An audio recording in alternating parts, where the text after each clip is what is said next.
Hello my friends and my students, welcome back my YouTube channel max quad. तो आज हम यहाँ पे नया टॉपिक शुरू करने जा रहे हैं, वो भी कौन सा? The balancing of several masses rotating in a same plane. Okay, तो यहाँ पे आपको एक फिगर दिखाई दे रहा है कि number of system, four system यहाँ पे आपको दिख रही है। तो सबसे पहले तो हम यहाँ पे कंसीडर करते हैं कि four masses m1 m2 m3 m4, okay, and its radius of rotation is r1 r2 r3 r4। यानी कि m1 की रेडियस ऑफ रोटेशन कितनी है? r1। r2 की radius of rotation r2। m3 की r3। m4 की r4। ओके, और अब यहाँ पे आपको कुछ एंगल भी दिखाई, यानी कि उसकी डायरेक्शन है, सारे फोर्सेस की इसकी डायरेक्शन है, थीटा 1 थीटा 2 थीटा 3 थीटा 4। आप यहाँ पे देखिए कि मैंने यहाँ पे कौन सा एंगल लिया है with respect to X axis, यानी कि ओ एक्स। हम यहाँ पे सिर्फ ओ को कंसीडर करेंगे, एंगल को कंसीडर करने के लिए। Okay, not the distance between the masses. यहाँ पे सिर्फ और सिर्फ हम क्या करेंगे, ओ एक्स को ही कंसीडर करेंगे, यानी कि कोई भी फोर्सेस हो, कोई भी मासेस हो, उसका एंगल कहाँ से कंसीडर करेंगे? With respect to X axis. Okay, तो उसमें फोर मासेस है। जब ये मासेस अपनी एक्सिस पे रोटेट होगा, अपनी एक्सिस पे रोटेट होगा, तो कौन सा फोर्स प्रोड्यूस होगा? Centrifugal force. कौन सा? Centrifugal force, FC. अब इसका इक्वेशन क्या है?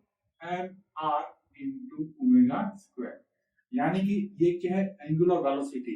तो सारे फोर्सेस के एंगुलर वेलोसिटी कितनी है? सेम है, क्योंकि सारे मासेस किस में रोटेट है? सेम प्लेन में रोटेट हो रहे हैं, यानी कि सारे के सारे फोर्सेस की एंगुलर वेलोसिटी सेम रहेगी। तो यहाँ पे हम जब भी अब कैलकुलेशन करेंगे तो इसकी वैल्यू को हम यहाँ पे निग्लेक्ट करेंगे, ये सारे फोर्सेस की वैल्यू क्या होगी? सेम हो जाएगी। ओके, तो इसका मेन इक्वेशन क्या है? FC is equal to M R omega square. Okay, तो यानी कि ये पूरा सिस्टम रोटेट तो हो रहा है, लेकिन कोई ऐसा फोर्स को सारे फोर्सेस को बैलेंस कर सके, तो हम यहाँ पे बैलेंसिंग फोर्स फाइंड कर रहे हैं। क्या? बैलेंसिंग फोर्स, यानी कि बैलेंसिंग फोर्स और बैलेंसिंग मास और बैलेंसिंग रेडियस, वो सब उसमें आता है। तो सबसे पहले स्पेस डायग्राम ड्रॉ किया मैंने, फिर उसके बाद सारे एंगल के ऊपर m1 m2 m3 m4 सारे पॉइंट्स हमें दिखाने होंगे। फिर जाके सिस्टम समझ में आए कि FC is equal M R square, यानी कि जब भी कोई मास रोटेट होगा अपनी एक्सिस के ऊपर यानी रेडियस ऑफ रोटेशन पर, तो उसका इक्वेशन क्या होगा? Each force is exerted the centrifugal force M R omega square. Okay, तो सारे फोर्सेस को हम क्या करेंगे? एडिशन करेंगे, यानी कि step number 1, product of mass and its radius, यानी कि इसका फोर्स Fc1 हम यहाँ पे लिखेंगे m1 into r1। Okay, then Fc2 m2 into r2, Fc3 m3 into r3 और Fc4 m4 इंटू r।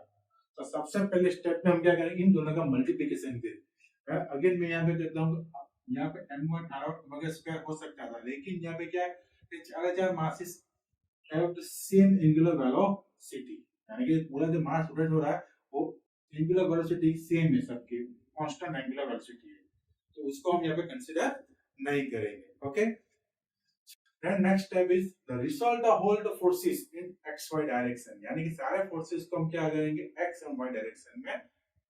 तो मान लीजिए कि फर्स्ट हम यहाँ पे देखते, मैं आपको एक सिंपल प्रोसेस दिखाता हूँ कि मान लीजिए कि ये Fc1 है। ओके, ये इसका एंगल है थीटा 1। तो यहाँ हम क्या करें? फोर्स रिजोल्यूशन ऑफ फोर्स करेंगे, फोर्स का रिजोल्यूशन करेंगे। एक होगा कौन सा कंपोनेंट? हॉरिजॉन्टल कंपोनेंट, यानी कि हम लिखेंगे क्या? हम यहाँ Fc लिखेंगे, Fc cos थीटा, और फोर्स को वर्टिकली हम यहाँ पे लिखेंगे C sin। ओके, तो ये आपको समझ में आ गया, ये बेसिक फंडामेंटल यहाँ पे हमें यूज।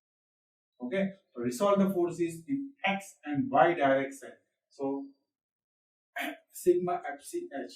ओके, अब हम यहाँ पे क्या करेंगे? तो सारे फोर्सेस को हम क्या करेंगे? यहाँ पे लिखेंगे यानी कि फर्स्ट सिग्मा FCH, तो हम यहाँ पे क्या लिखेंगे M1 R1 cos theta 1 पहले, okay, then next plus M2 R2 cos theta plus M3 R3 cos theta और M4 R4 cos theta 4। तो सारी वैल्यू हम इसमें रखेंगे तो हमें एक आंसर मिलेगा, तो इसको हम कहेंगे सिग्मा FH। आप यहाँ पे ऐसे भी लिख सकते हैं sigma MBRB cos theta B, ऐसे लिख सकते हैं, ओके, कोई प्रॉब्लम नहीं है। ओके, चलिए, तो फिर ये इससे हम सब वैल्यू कैलकुलेट करेंगे तो हमें एक आंसर मिलेगा। फिर उसके बाद वर्टिकल फोर्स, यानी कि सब मैंने सब क्या हॉरिजॉन्टल फोर्स, अब हॉरिजॉन्टल फोर्स कौन से हो गए, तो मैं यहाँ पे आपको देखिए, मैं यहाँ पे आपको बताता हूँ। तो ये हो गया हमारा FC1 cos थीटा, ये हमारा हो गया FC2 cos थीटा, ये हमारा हो गया FC3 cos थीटा, और ये हो गया हमारा FC4 cos थीटा।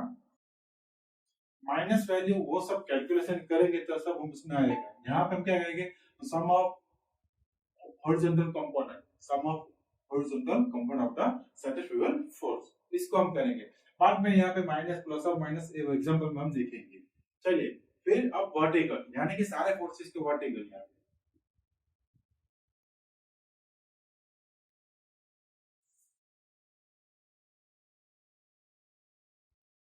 सारे फोर्सेस यहाँ पे वर्टिकल, ओके। तो ये क्या होगा, साइन कंपोनेंट, तो हम यहाँ पे लिखेंगे M1 R1 sin theta 1 plus M2 R2 sin theta plus M3 R3 sin theta 3 plus M4 R4 sin theta. हमें यहाँ पे कुछ वैल्यू मिल जाएगी। अब यहाँ पे हॉरिजॉन्टल कंपोनेंट और वर्टिकल कंपोनेंट, तो आप क्या करेंगे, इसका मैग्नीट्यूड फाइंड करेंगे, क्योंकि रिजल्टेंट होगा इसका, हॉरिजॉन्टल और वर्टिकल का दोनों का रिजल्टेंट हमें मिलेगा। तो हम क्या करेंगे, इसका रिजल्टेंट फाइंड करेंगे, तो इसका इक्वेशन क्या है वो हमें मालूम है। चलिए, तो हम इसका लिखते हैं रिजल्टेंट, यानी कि रिजल्टेंट हम कैसे लिखते हैं, FC सेंट्रीफ्यूगल फोर्स, इक्वेशन हमको मालूम है under root sigma FCH whole square plus sigma FCV whole square. तो दोनों का वैल्यू को स्क्वायर करेंगे, फिर ऐड करेंगे, फिर बाद में हमें उसका स्क्वायर रूट निकालेंगे तो हमें उसका आंसर मिलेगा। तो इस तरह से हम यहाँ पे इसका मैग्नीट्यूड फाइंड करेंगे, मैग्नीट्यूड ऑफ रिजल्टेंट। फिर step number 4, direction of FC, यानी कि उसका एंगल कितना होगा, तो हम यहाँ पे लिखेंगे कितना, tan theta is equal to sum of FCV upon sum of FCH। इस तरह से हमें उसका एक एंगल भी मिल जाएगा, ओके, इससे डायरेक्शन मिल जाएगा। फिर डायरेक्शन मिलने के बाद हम क्या करेंगे, step number 5, the balancing force is equal to resultant force, यानी कि बैलेंसिंग फोर्स जो भी होगा, रिजल्टेंट फोर्स जो भी होगा, उसको हम कंपेयर करेंगे किसमें, बैलेंसिंग फोर्स के साथ, ओके। तो मान लीजिए कि भाई रिजल्टेंट फोर्स हमारा क्या है, FC, यहाँ पे मैं लिखा है resultant, magnitude of resultant centrifugal force FC, FC का मतलब सेंट्रीफ्यूगल। तो उसका क्या करेंगे, बैलेंसिंग फोर्स, क्या बैलेंसिंग फोर्स, यानी कि हम क्या लिखेंगे इसमें FCB, क्या लिखेंगे उसको FCB। तो हम यहाँ पे एंगल के, हम एंगल बाद में ढूंढेंगे, तो हम यहाँ पे क्या लिखेंगे, यहाँ पे F into R, FC is equal to, sorry यहाँ पे FC तो हमें मिल जाएगा, हमें यहाँ पे लिखना है, यहाँ पे लिखना है MB into R। इस वैल्यू, यानी कि जो FC की वैल्यू है जो हमें मिलेगी, वो हम यहाँ पे रखेंगे, तो हम दोनों में से किसी एक की वैल्यू हम फाइंड आउट करेंगे, यानी कि बैलेंसिंग मास फाइंड आउट करेंगे या बैलेंसिंग प्लेस की बात करें वो भी खुद भी फाइंड आउट कर सकते हैं। तो लास्ट स्टेप मोस्ट 90% ये होता है मैग्नीट्यूड ऑफ बैलेंसिंग मास। तो मैग्नीट्यूड ऑफ बैलेंसिंग मास कैसे फाइंड आउट करेंगे? mb is equal to fc upon rb। तो इस तरह से हम बैलेंसिंग मास फाइंड आउट। और यहाँ पे एक और भी हो सकता है बैलेंसिंग एंगल। ओके, वो एग्जांपल में हम देखेंगे। इसमें सिर्फ प्रोसीजर में यही है, जब एग्जांपल सोल्व करेंगे तब ये इसकी वैल्यू थोड़ी सी कम हो ज्यादा होगी, ये कुछ डिफरेंस होगा दोनों में, इसमें और इसमें। ये स्टेप 4 और स्टेप 5 में दोनों का रिलेशन है यहाँ पे। ओके, क्योंकि यहाँ पे मैग्नीट्यूड ऑफ बैलेंसिंग मास। अब जब बात यहाँ पे आ जाएगी बैलेंसिंग फोर्स, हमें मिल जाएगा, उसका एंगल भी मिल जाएगा थीटा, यानी कि हम यहाँ पे लिखेंगे theta is equal to tan inverse FCV upon FCH। Okay, ये सब मिल जाएगा, तब हमें यहाँ पे एक फोर्स की वैल्यू भी सब मिल जाएगा, डायरेक्शन मिल गई। ओके, अब हम क्या करेंगे, यहाँ पे हम इसको थोड़ा सा इरेज कर देते हैं।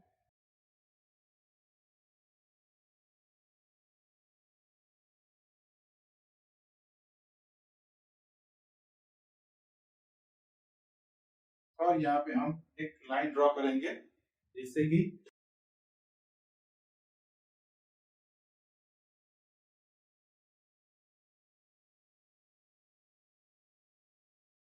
तो ये हमारा हो गया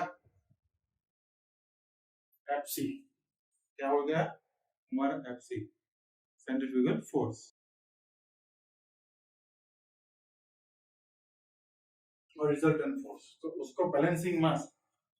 ओके, तो उसका रिजल्टेंट हमें यहाँ पे इसके ऑपोजिट डायरेक्शन में हमें मिलेगा। ओके, और ये हमारा एंगल, हम यहाँ से भी ले सकते हैं और यहाँ से भी पूरा एंगल भी ले सकते हैं।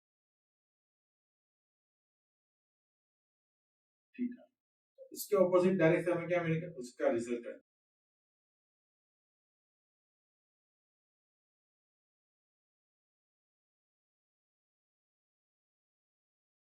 उसका रिजल्टेंट। ओके, तो ये है हमारा पूरा का पूरा एग्जांपल, जैसे हमने थियरी बेसिस, इसके ऊपर हम काफी सारे एग्जांपल सॉल्व करेंगे। इसके बाद एनालिटिकल मेथड है, यहाँ पे मैथमेटिकल मेथड, इसके बाद ग्राफिकल मेथड से भी सॉल्व करेंगे इसको। ओके, फिर इसके एग्जांपल भी करेंगे। तो एनालिटिकल मेथड हम यहाँ पे बोर्ड पे ड्रॉ कर सॉल्व करेंगे, सॉल्व किया हमने, एग्जांपल भी बोर्ड पे सॉल्व करेंगे। जब ग्राफिकल मेथड की बारी आएगी तो ग्राफिकल मेथड में हम यहाँ पे ड्राइंग शीट में सॉल्व कर पाएंगे या फिर कोई ड्राइंग पेजेस में। ओके, ग्राफिकल बुक्स में, ग्राफ बुक्स में सॉल्व करेंगे। ओके, तो मिलते हैं अगले वीडियो में, तब तक के लिए थैंक यू। जय हिंद, जय भारत।